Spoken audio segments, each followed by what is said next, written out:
ਸੁਣ ਲਓ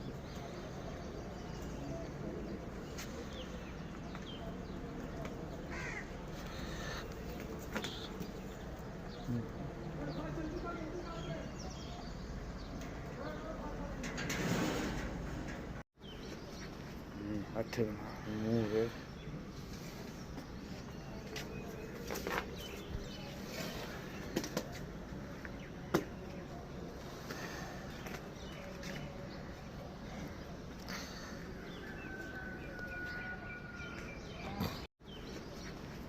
ਹੱਥ ਮੂੰਹ ਵੇ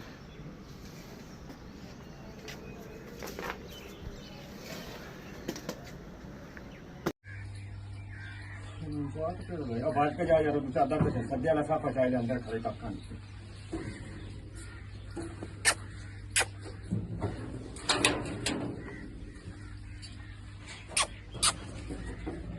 खुला भौकण दे